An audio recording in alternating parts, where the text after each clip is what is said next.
My parents gave my college fund, my inheritance, and even my bedroom to their golden child brother. Years later they expected me to rescue the family they destroyed. My parents used to tell everyone they had 2 children. The truth was they only raised one. My older brother, Daniel, was their golden child. I was simply the daughter who was expected to understand. When Daniel wanted a new gaming computer, my parents bought it. When he crashed Dad's car, they blamed the weather. When he failed college twice, they said the professors were unfair. But whenever I needed something, there was always the same answer. We can't afford it. I believed them until the day I accidentally overheard my parents talking. We'll use Emma's college fund, Dad said. Mom replied without hesitation, she'll understand. Daniel needs it more. I stood frozen outside the kitchen. My college fund. The money Grandma had been saving for me since I was born. Gone. That evening, I confronted them. You gave my college money to Daniel? Mom looked annoyed instead of guilty. He's your brother. That money was for my education. He needed it to start over. He dropped out twice.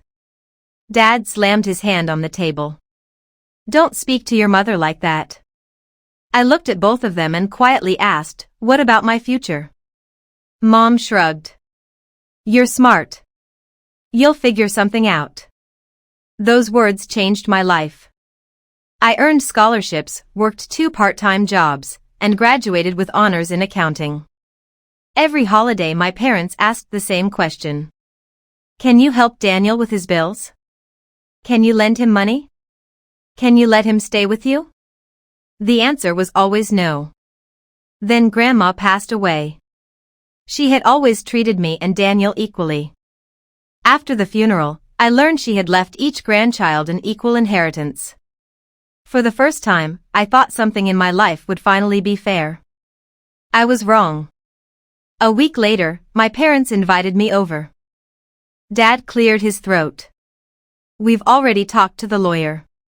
I frowned. About what?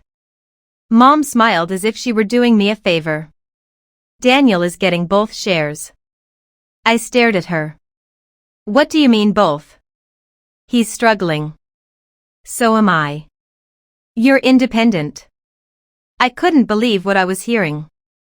Grandma wanted us to receive equal amounts. Dad folded his arms. Families help each other. No, I replied. Only I help this family. Neither of them answered.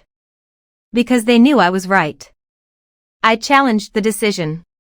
The court upheld Grandma's will. I received exactly half of the inheritance she intended for me. My parents didn't speak to me for almost 3 years after that. Honestly. They did me a favor. Without the constant guilt and pressure, my life flourished. I became a financial consultant. Then a partner. Eventually I opened my own firm. I invested carefully, lived simply, and built a life I was proud of. Meanwhile, my parents continued rescuing Daniel from every bad decision. Failed business. They paid. Credit card debt. They paid. Car loan. They paid. Divorce. They paid. Every mistake became someone else's responsibility. Mostly theirs. Then one afternoon my phone rang. It was my mother. She was crying. We're losing the house. I drove over.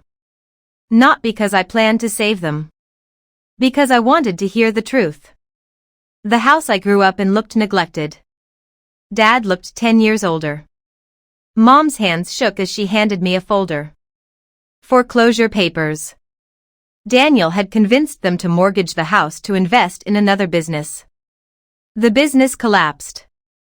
He disappeared. The bank wanted the house. Mom looked at me with desperate eyes. We don't have anyone else. I looked around the living room. Then toward the hallway. My old bedroom? Mom lowered her head. We gave it to Daniel after you left. I smiled sadly. I know. She looked surprised. I came home one Christmas. You told me there wasn't enough room for me anymore. So I booked a hotel. Neither of them remembered. I never forgot. Dad finally spoke. We made mistakes. No. You made choices. Silence filled the room. I was the child who had to understand. I was the child whose dreams could wait. I was the child who lost her college fund. My inheritance. My bedroom. And somehow, I was still expected to fix everything. Mom burst into tears. We're sorry. For the first time in my life. I believed they meant it. But apologies don't erase consequences. I spoke to the bank. Instead of paying off Daniel's debt, I negotiated to purchase the mortgage through one of my investment companies. My parents could stay in the house for the rest of their lives. The house could never be borrowed against again. When they were gone, it would be sold, and every rupee of profit would fund scholarships for young women whose education was at risk because someone believed a son deserved more. When Dad read the agreement, he quietly asked, "So our home will help girls go to college?" Yes. He nodded slowly. That's exactly what should happen. Months later, Daniel finally came back. He walked into the house expecting another rescue. Instead, Dad handed him a copy of the trust agreement. We have nothing left to give you. Daniel looked shocked. But I'm your son. Dad answered with tears in his eyes. And she's our daughter. We spent 30 years forgetting that. Daniel left angry. My parents never chased after him. For the first time, they let him face the consequences of his own choices. A year later, I attended the opening ceremony for the scholarship program.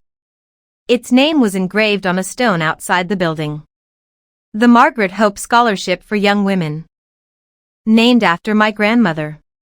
During my speech, I said, never teach a daughter that her dreams matter less than her brothers. One day, she may become the strongest person in the family, but she should never have to earn the love she deserved from the beginning. When the applause ended, I noticed my parents standing in the back. They weren't clapping.